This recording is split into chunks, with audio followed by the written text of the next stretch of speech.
Muy bien, vamos a la palabra de Dios en este momento. Imagínense que un día un hombre compró una mascota exótica. ¿Qué mascota exótica usted conoce, que haya visto? Una ardilla, he visto por ahí. ¿Qué más?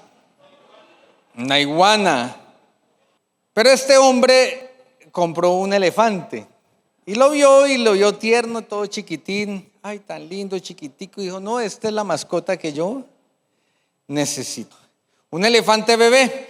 Y al principio, como todo animal cachorro, es una ternura, es manejable. Pero a la medida que pasó el tiempo, el elefante creció. Y pronto empezó a romper los muebles, derribó las puertas y se convirtió en un problema imposible de ocultar. Los vecinos llamaban a la puerta, oiga, escuchamos ruidos sospechosos, ¿qué pasó, vecino? Y el vecino decía, aquí no ha pasado nada, aquí todo está bien. Vecino, la casa huele como a feo, ¿qué pasó? La basura se le incrementó. Y el dueño de casa decía, qué pena, pero aquí no ocurre nada, aquí todo está bien. Y este hombre insistía de que todo estaba bajo control, aunque su casa se estaba viniendo abajo por la presencia de un elefante que estaba en su sala. Y a veces sucede así. Esa frase, hay un elefante en mi habitación, un elefante en mi sala, se usa para describir los problemas grandes, pero que preferimos ¿qué? Ignorar. Sabemos que el problema está ahí, pero nos mantenemos callados y pasamos de largo como la vista ciega frente a ese problema que se ha convertido en un elefante en nuestra casa. Y esto pueden ser hábitos, decisiones en nuestro hogar, pueden ser circunstancias, problemas no resueltos, mañas que tenemos. Y a través de la palabra de Dios, quiero indicarle cuáles serían esos elefantes bebés que podrían convertirse en un ¿qué? Elefante gigante en nuestra casa que podría destruir nuestro hogar. Y para ello quiero que abra la Biblia en el Salmo número 101. Salmo número 101. Porque hoy vamos a identificar si en mi casa hay un elefante. Salmo número 101, la versión Reina Valera, dice de la siguiente manera: cantaré de tu amor y de tu justicia. Perdón, me equivoqué de versión. Ahora sí. Misericordia y juicio cantaré. A ti cantaré yo, oh Jehová. Entenderé el camino de la perfección cuando vengas a mí. ¿Se puede leer conmigo fuerte este versículo? Lo agradezco. En la integridad de mi corazón andaré en medio de mi casa. No pondré delante de mis ojos cosa injusta. Aborrezco la obra de los que se desvían. Ninguno de ellos se acercará a mí. Corazón perverso se apartará de mí. No conoceré al malvado, al que solapadamente infama a su prójimo. Yo lo destruiré.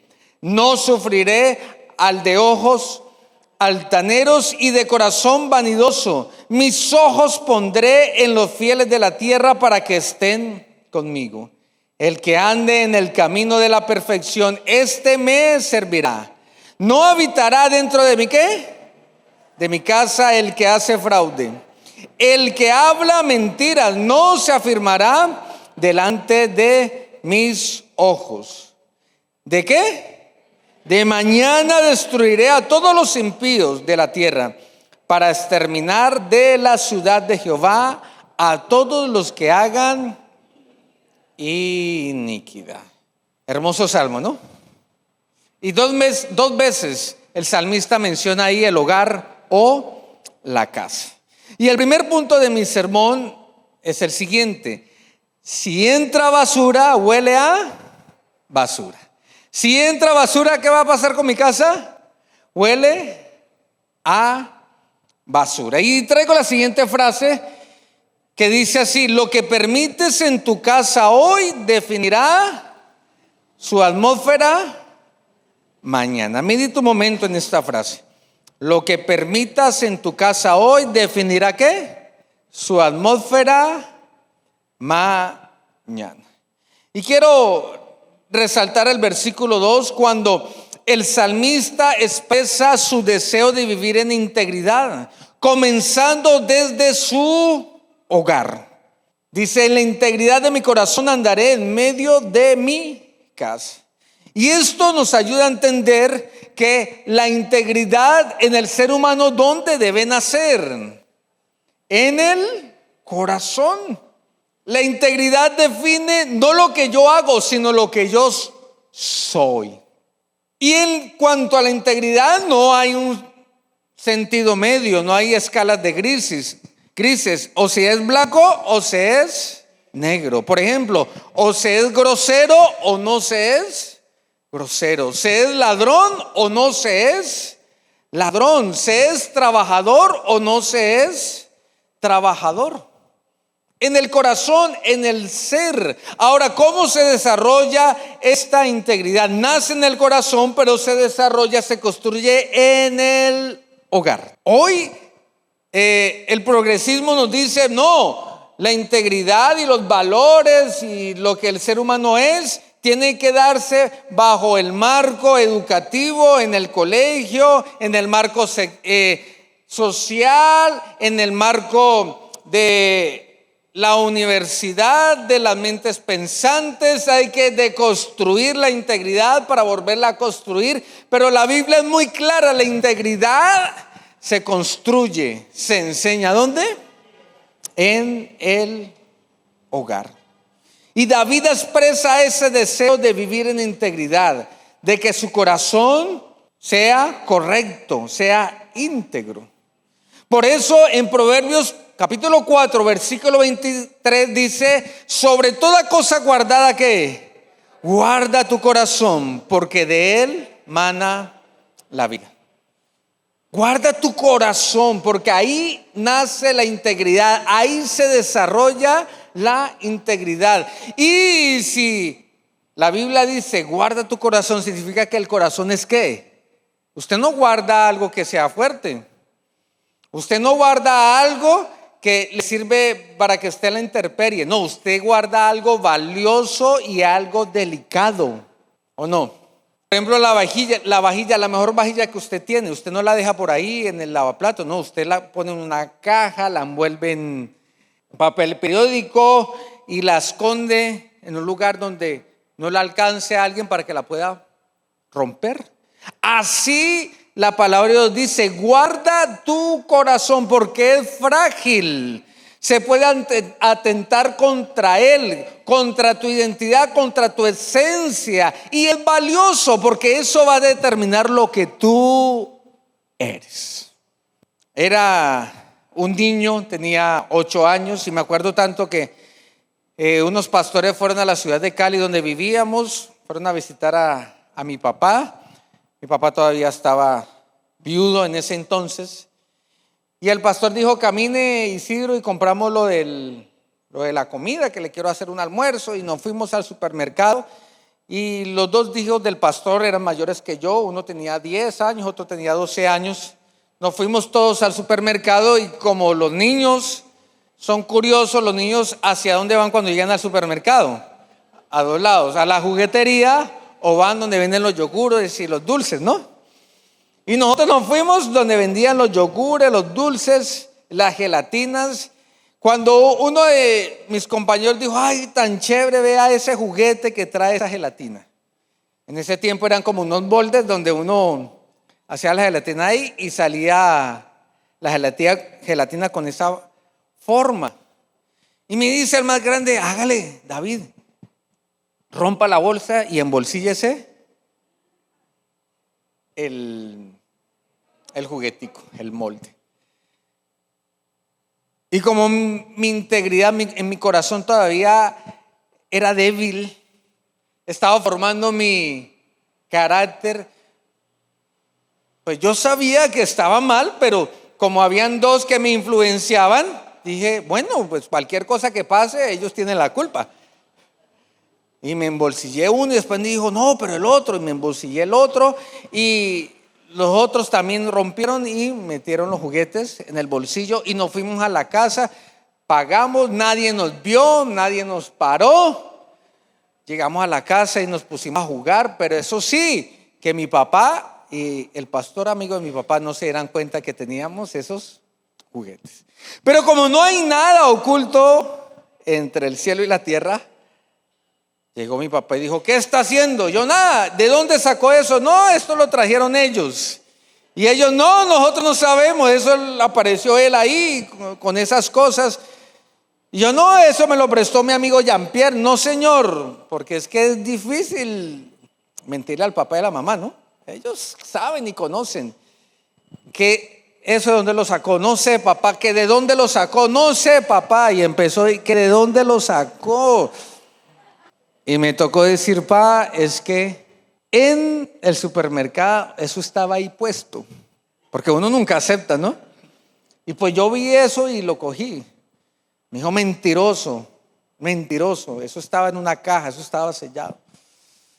Y yo ya me estaba programando, juguetera segura, pero yo dije, bueno, al fin y al cabo me dan juguete y sigo jugando con mis juguetes ahí. Y el castigo fue patasola. 15 minutos de patasola. ¿Cuántos nos castigaron así? ¿A ninguno? ¿No sabe? Bueno, después me dice y yo le explico para que lo aplique a sus hijos. 15 minutos de patasola y yo dije, ya terminó todo. Cuando digo, nos vamos para el supermercado. Yo, ¿cómo así? ¿Faltó algo? No, señor, nos vamos porque usted tiene que reconocer su error y tiene que entregar lo que se robó. Todavía me acuerdo, fue el viaje más largo de mi vida. Yo sudaba. ¿Yo qué hacía? Iba mi papá detrás mío sin decir ni una sola palabra. Llegamos al supermercado, se acercó al vigilante, al celador, dijo, llámeme al gerente. Yo, ¿cómo así el gerente? Me van a meter a la cárcel. Llamó al gerente y delante de todo el mundo, claro, porque eso es algo curioso, ¿no? El gerente, la seguridad del gerente, 3 niños, 2 adultos hombres. ¿Qué pasó? Todo el mundo alrededor. Es que mi hijo le quiere decir algo a usted. Y yo, papá, que diga lo que hizo. Y yo, es que vengo a traer esto porque yo me lo robé. Y ahí en el hogar es donde se empieza a construir la ¿qué? La integridad. ¿Qué es la integridad? Viene del hebreo tamín, que implica ser completo y sin división moral. O sea, es aquella persona que es de una sola pieza, que no se ve fracturada su integridad, que un día no dice sí, que un día dice sí, el otro día empieza a decir no, que un día empieza a decir a mí me gusta esto y al siguiente día empieza a decir no, a mí no me gustaba. No, una persona íntegra es la que pertenece en sus valores, en sus principios y no cede ante la presión. Yo cedí ante la presión, pero adivine, me quedaron ganas de robar. Y cada vez que yo decía, oiga, por ahí me encontré un billete, oiga, ay, me acordaba de la vergüenza que había, o todavía me acuerdo, de la vergüenza que sentí cuando mucha gente empezó a ¿qué? A mirarme y a señalarme, eres un ladrón. Esa es la realidad, porque lo digo de nuevo, en la integridad o uno es o uno no es, no hay término medio. No, yo decía, no, es que yo soy medio ladrón porque yo dejé la gelatina allá y me traje el juguete. O sea, no soy tan ladrón como ustedes creen, no. En la integridad uno es o no es. ¿Qué hace usted cuando nadie lo ve, cuando nadie lo observa? ¿Qué hace usted de varón, de hombre en la casa encerrado en su estudio, con un computador prendido, con un celular, solo, sin que nadie lo vea. ¿Qué hace usted ahí? Lo que usted hace ahí se llama ¿qué? Integridad. Porque lo mismo que hace, como si alguien lo estuviera observando. Integridad significa que si mi esposa me pide el celular, yo le digo, claro, mi amor, ahí está el celular. Puede abrir cualquier chat. Está disponible todo para usted. Si su esposa le dice, deme la clave de la cuenta de ahorros, del NET, que usted le dice, claro, mi amor, ya tú sabes cuál es la clave. Amén. Ay, no dicen amén, ¿no? La tarjeta de crédito, mi amor, claro, ahí está, vea. Porque soy un hombre ¿qué? Íntegro. ¿En qué se gastó la plata? No, me la gasté en esto, aquí están las facturas. Y no necesito nadie que me supervise, porque yo soy lo que soy, así me estén vigilando o esté a solas. Hay personas que no son íntegras, le dicen al niño, no fume, y por fuera están fumando. A ver, ¿qué doctor le ha dicho aquí? Venga, es que usted está, le ha dicho a usted que usted está gordito, está obeso, vea, tiene que cuidarse, puede dañarse el corazón. Y uno ve al doctor así también gordote, y uno dice, bueno, ¿y qué me está hablando aquí? ¿Un doctor íntegro? No.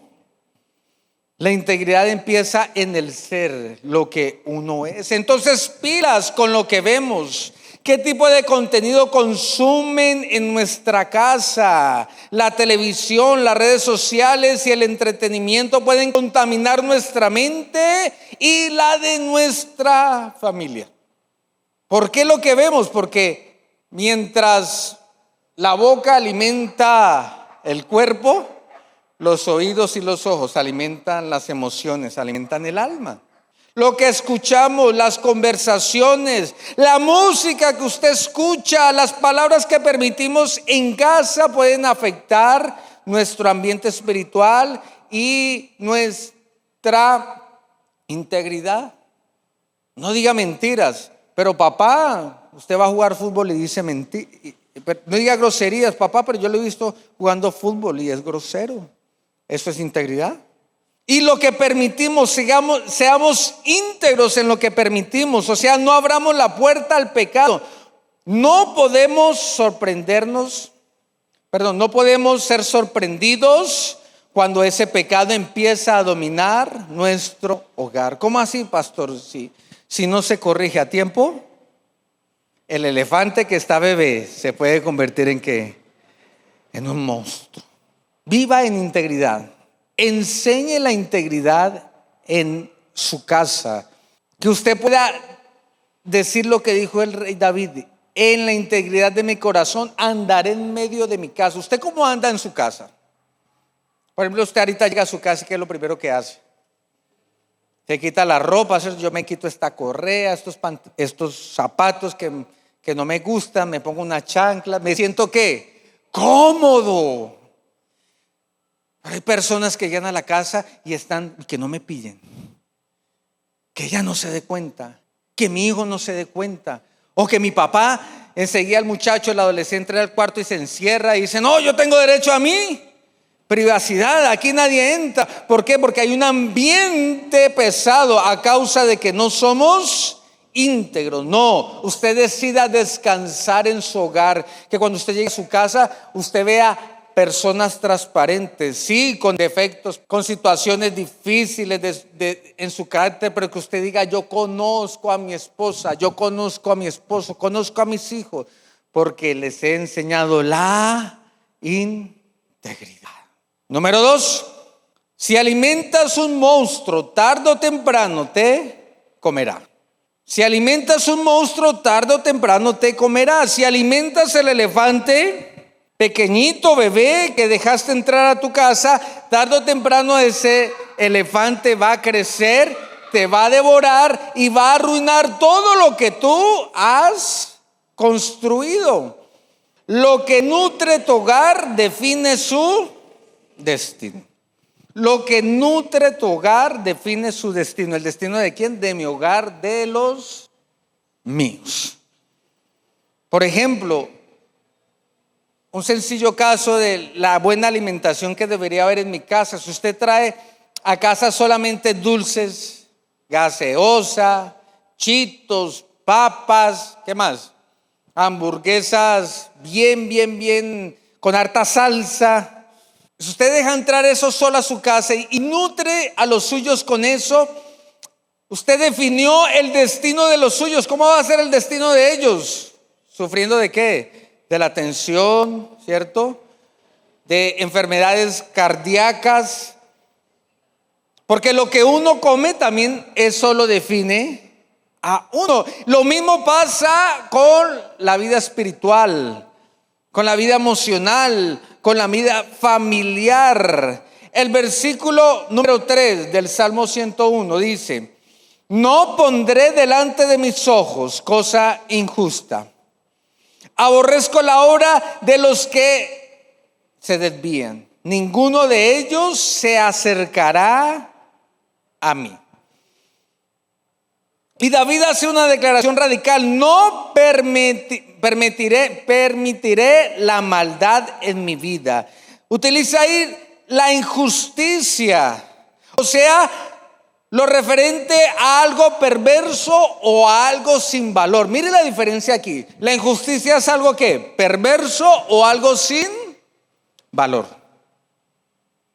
Por ejemplo, hay cosas que son perversas en nuestra vida, en nuestro hogar, que nosotros reconocemos que hacen un daño inmediato. Usted puede decir: no voy a permitir el adulterio en mi casa, no voy a permitir la fornicación en mi casa. Listo. Pero hay otras cosas que son sin valor, de las cosas, de la injusticia, de las cosas injustas, que son cosas que a la simple vista no creemos que pueda afectarnos.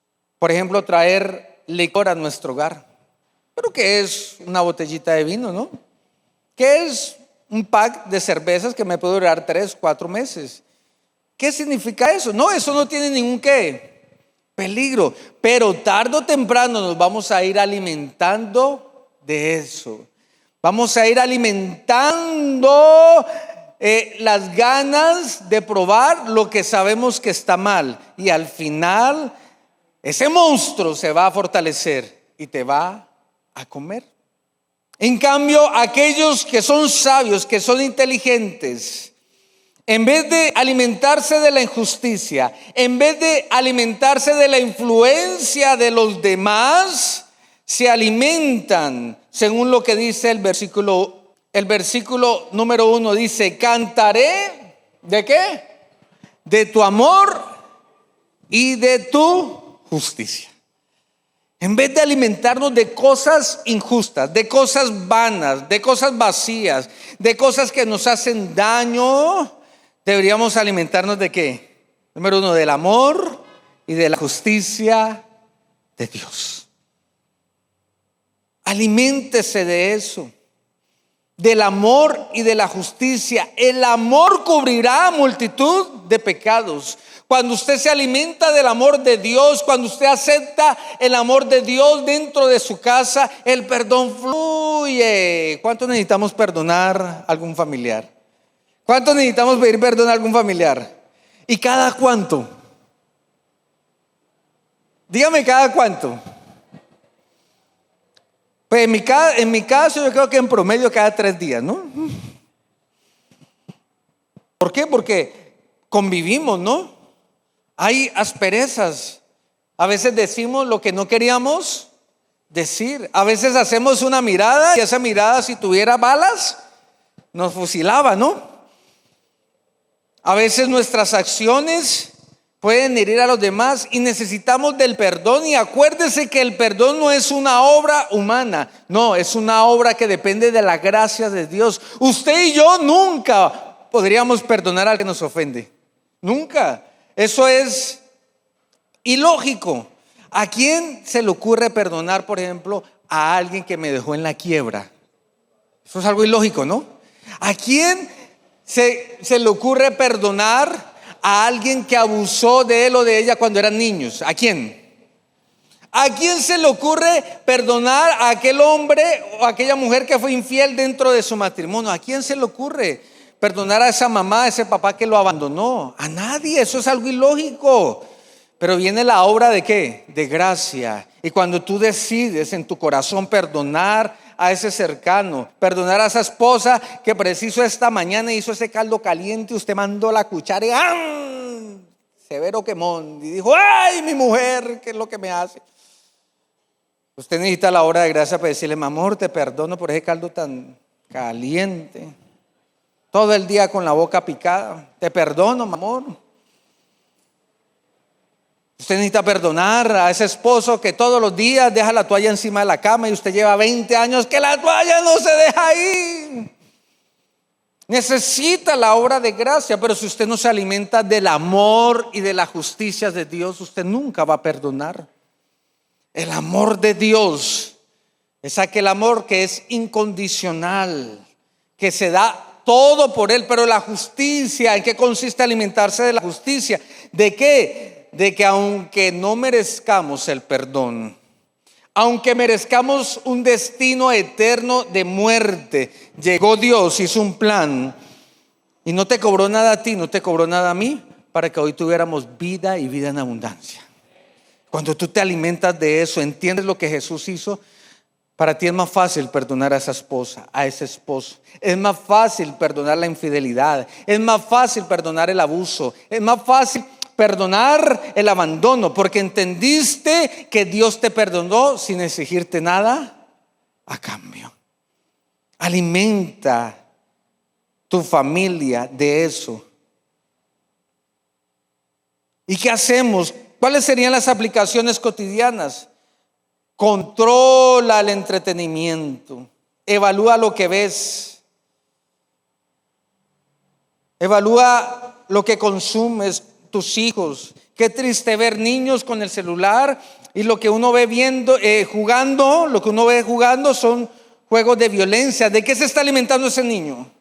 Que cuando ese niño de 7 o 8 años prenda la televisión y está viendo un programa donde los mismos muñequitos son desobedientes, son altaneros con la autoridad, ¿de qué se está alimentando ese hijo? ¿De qué te alimentas tú, mujer? Viendo el Instagram, viendo el Facebook, la noticia de los famosos, la casa de los famosos, ¿todavía está o no? ¿Todavía está? Ay, vea pues, me la he perdido. ¿Qué haces tú alimentándote de eso? Si eso es puro chisme, si eso es pura sensualidad, ¿qué haces tú alimentando la carne? Te va a devorar. ¿Qué haces tú, hombre, viendo el Instagram de modelos, de mujeres exóticas, eróticas? ¿Qué haces tú alimentándote de esas cosas? Limpia tu entorno, elimina los objetos, los libros, las imágenes que no honran a Dios. Quita el vocabulario destructivo y más bien empieza a bendecir a tu familia. Yo confieso, a mí me dan miedo los perros. Yo le tengo mucho respeto y mucho miedo a los perros. Cuando llego a una casa se vienen las bestias detrás mía. Unas bestias así chiquiticas. Pero hasta esos chiquiticos a mí me da miedo. Y yo: hermana, no, espere un momentico. ¿Ya comió el perro? Sí, pastor, ya le di hueso humano para que no lo moleste usted. Y a veces me toca decir: hermana, ¿por qué no cierra la bestia? Aguxila ya.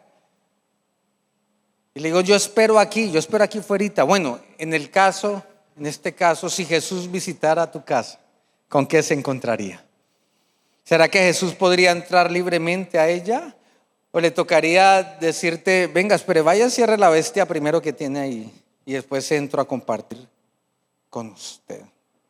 Y número 3, lo que toleras hoy te gobernará mañana. ¿Lo que qué? Lo que toleras hoy te gobernará mañana. Estamos en la época, en la era de la tolerancia total. ¿Ya se dio cuenta? Y nos quieren meter todo a nombre de la tolerancia.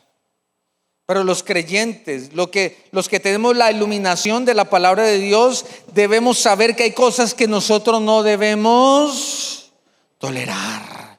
Y una de esas cosas es el pecado. ¿El qué? El pecado. Por eso la siguiente frase: el pecado que no eliminas a tiempo terminará ¿qué? Controlando tu vida. El pecado que no ¿qué? Eliminas, que no sacas de tu vida a tiempo, terminará controlando tu vida. ¿Qué habría sido de David Perilla si en ese momento no tengo un padre que controla mi pecado a tiempo y que me hace pasar la vergüenza, el que me hace pasar castigo físico? ¿Qué hubiera pasado de mí? ¿Será que yo estuviera acá? ¿O estaría en las múltiples cárceles que hay aquí en Colombia?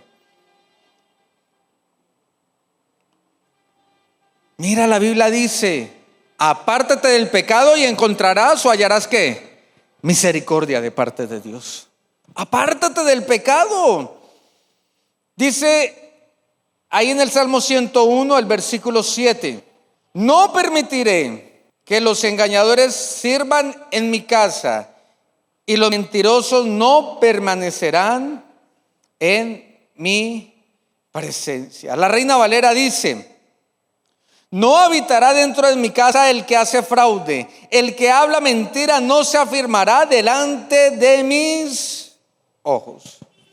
Sí, te estoy hablando, evita tu pecado, renuncia a tu pecado, pero no dejes que los integrantes de tu familia lleguen a tu hogar con el pecado. Contrólalo desde el principio. Si llega un hijo tuyo oliendo a tufo, un hijo de 14, 16 años, venga, ¿qué pasó acá? Usted huele como a cerveza. Ah, no, papá, salimos por ahí con unos amigos, me tomé una cervecita. Pero eso no hay nada de malo, no. Pero eso lleva a un pecado que mayor, que se llama ¿qué? La borrachera, que es muy explícito en la Biblia. Dios detesta a los borrachos. Y tú dejas que tu hijo venga con tufo, o dejas que tu hijo adolescente venga con su novia y se encierre en su cuarto y supuestamente a hacer tareas. O dejas que tu hija o tu hijo lleguen tarde a la casa después de las 9 de la noche. Creería que una persona decente, como les enseñaban los abuelitos, ¿no? Una persona decente después de las 9 no llega a la casa. Me acuerdo tanto, tenía como 23 años, ya un hombre hecho y derecho, ya yo me mantenía a mí mismo, pagaba mis estudios, pagaba mi manutención. Y vine aquí a Ibagué, estaba viviendo en Bogotá, vine a Ibagué a visitar a mi familia y le dije a mi hermano: camine con los de la iglesia y vamos a comer alitas. Y nos fuimos a comer alitas y nos demoramos. Y en mi mente, cuando vi la hora, eran las 8:30. Eran las 9:30 y decía: uy, no, tengo que llegar temprano, porque mi papá siempre me dijo que después de las 10, él dijo: mijo, dijo a nosotros, a mí no me gusta trasnochar y yo soy el último que se acuesta aquí. Entonces ustedes me llegan antes de las 10. Pero yo dije: no, yo ya tengo plata en el bolsillo, yo ya soy un hombre hecho y derecho. Eso no pasa nada. A las 11 de la noche llegamos a la casa con mi hermano. La llave no abría la puerta. Dije: oiga, Rubén, la suya. Y Rubén abrió, tampoco abre. Yo: tan raro era que fueron de paseo y no nos llevaron. ¿Será que están comiendo? Le dije: no, esperemos un ratico. 11:30, 12, y no, esto está raro. Y papá, mamá, Sara. 1 de la mañana, 1:30, y como a las 2 dijimos: podemos llorar. Mi papá no nos abrió. A las 5:30 de la mañana, cuando empieza a salir el sol, mi papá tiene por costumbre levantarse a esa hora. Abrió la puerta: ¿qué más, muchachos? Y encontró ahí la cena vergonzosa de 2 hermanitos abrazaditos, muertos de frío, cachetico con cachetico, titilando. Pa, ¿cómo nos hace eso? Vea que aquí aguantando frío, durmiendo en el piso. y dijo: ¿a qué hora les he dicho que se llega a la casa? Sigan, les tengo preparado el desayuno. Y ahí nos tenía tinto con tostada. Y comimos del frío y nos fuimos a dormir ahora sí a nuestra cama. Pastor, ¿por qué tan extremo? Porque uno habla eso hoy y dirán: no, eso es que violencia psicológica, eso es violencia intrafamiliar. No, es que estamos haciendo lo que dice la Biblia: elimina el pecado ¿qué? A tiempo. Enseña a respetar desde el principio a tus hijos. Tú mismo enséñate a respetar, a controlar lo que dices. David establece un estándar claro para su casa: no permitirá la deshonestidad ni la injusticia. Ahí el versículo que acabamos de leer, en el versículo 7, fraude significa engaño o falsedad. Él no solo quiere un hogar limpio de pecado, sino un lugar donde Dios reine. Y tu hogar, los integrantes de tu hogar, tú tienes que estar seguro que son transparentes, que no engañan, que hablan la verdad, que te dicen: estoy en tal lado, y realmente están en ese lugar. Apártate del pecado. Apártate en el nombre del Señor y encontrarás a un Dios amoroso que te ayudará a resolver, a enfrentar las consecuencias del pecado. Pero con su amor y con su fortaleza saldrás victorioso y restaurado. Por favor, no toleres el pecado. No permitas, por ejemplo, que tu hijo o tu hija menor de edad tenga relaciones sentimentales. No. A ver, voy a hacer un paréntesis aquí. De pronto hasta usted se va a sentir ofendido por lo que le voy a decir. Pero todo papá cree que su hijo es un santo. Mi papá también cree eso de mí. Y es verdad, no mentira. A veces los padres somos tan ingenuos. Yo tengo 2 niños y el niño más grandecito, él es juicioso, él es reservadito. Él parece un viejito así chiquitico. Todo organizado, organiza su cama, hace sus tareas. Y uno podría decir: confío en él. Pero uno tiene que ser más ágil que los hijos. Tiene que ir hacia adelante. Daniel, ¿qué estás haciendo? Estoy haciendo tareas, papá. Y lo escuché por allá en el comedor. Ah, bueno. A los 20 minutos: Daniel, ¿qué estás haciendo? Estoy haciendo tareas, papá. Y no escuché que venía del comedor. Y este bendito, ¿dónde está? Y fue y no estaba en el comedor. ¿Qué está haciendo? La cocina no estaba, el baño no estaba. Salió y se hizo en un rinconcito por allá escondidito y cogió el celular de la mamá y estaba con el celular.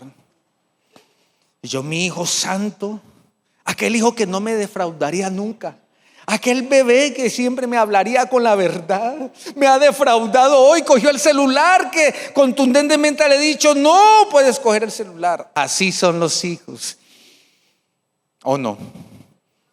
A los 12 años, ¿sabe qué hacen sus hijos? Cogen y se hacen una operación de corazón abierto y se saca la mamá de ahí y se saca el papá de ahí. Es una realidad.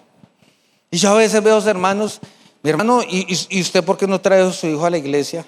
No, es que él es muy juicioso, pastor, él saca las mejores notas. Hermano, pero tráigalo a la iglesia. No necesita, él es juicioso, yo confío en él. A mí nunca me han llamado al colegio a una reunión para hablar algo malo de mi hijo. Es que los profesores a veces evitan esos conflictos. Pero usted que sea ágil, adelántese a las circunstancias, no deje que el pecado llegue a su casa. ¿Qué hacemos? Revise sus hábitos. De pronto usted está dando mal ejemplo como padre. Usted le está diciendo: mi hijo se acuesta temprano, pero su hijo lo ve a usted acostándose tarde viendo televisión. La integridad es clave para esto. Modele un ejemplo piadoso. No basta con decir lo que es correcto. Hay que dar ejemplo y purifique su hogar espiritualmente a través de la oración, a través de la palabra, a través de la adoración. Y usted, ese elefante que tiene ahí en la sala, a tiempo, usted va a hacer algo a tiempo para que no se convierta en algo que al final usted no va a poder controlar. Y termino con el último versículo, el versículo número 8. ¿Cómo dice? ¿Mi tarea qué? ¿Mi tarea qué? Diaria. Mi tarea diaria. ¿Cuál será? Será descubrir a los perversos y liberar de sus garras a la ciudad del Señor. ¿Sabe qué está haciendo David? Está diciendo, vea, yo voy a actuar de mañana, de temprano. Hay cosas en la casa que tienen que hablarse ¿cuándo? ¿En 15 días? Cuando el niño tenga suficiencia mental y pueda entender. No, las cosas en la casa hay que solucionarlas ¿cuándo?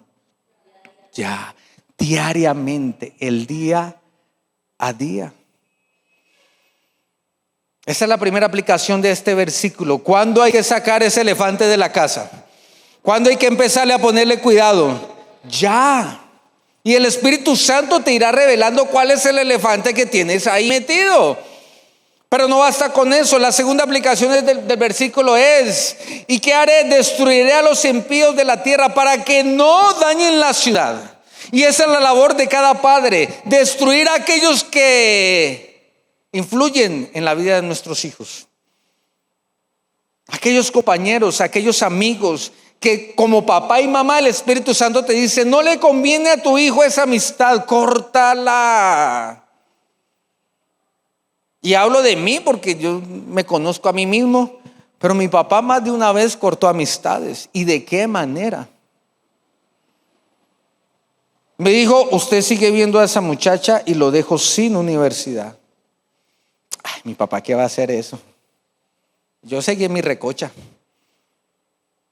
Terminó el semestre, me sentó: David Alejandro Perilla Soto, usted tiene muchos pantalones para seguir contrariándome en esa relación que tiene. Entonces tenga pantalones para pagarse su universidad, amigo. Hasta el día de hoy le ayudo. ¿Cómo así? Y yo con el recibo en la mano. Vea el recibo, que pague la universidad. No, mi hijo, hágale, usted puede. No me haga eso, papá. No me haga eso. Y empiezan a manipular. Usted es un mal papá. Usted me odia. Yo sabía que usted me odiaba. Yo sabía que usted me odiaba, papá, vea. Y uno de hijo le saca hasta, mejor dicho, no es grosero con tal de manipular. Hasta le saqué a mi mamá y si mi mamá estuviera viva, no permitiría esto. Y le di duro a mi papá. Y al final me dijo: bueno, mi hijo, hágale que usted puede. Hágale. Pero si quiere volver a mi casa, si quiere tenerme ayuda, ¿usted me termina eso o me termina? Yo le di gracias a Dios, porque por ahí estaba entrando pecado a mi vida.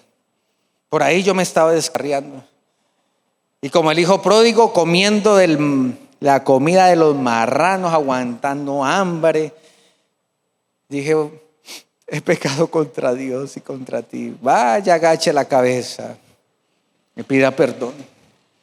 Pero un papá que hizo lo que el rey David dijo: ¿cuándo? Ya, de mañana. ¿Qué va a hacer con los perversos que vengan a acabar mi hogar? ¿Los va a destruir?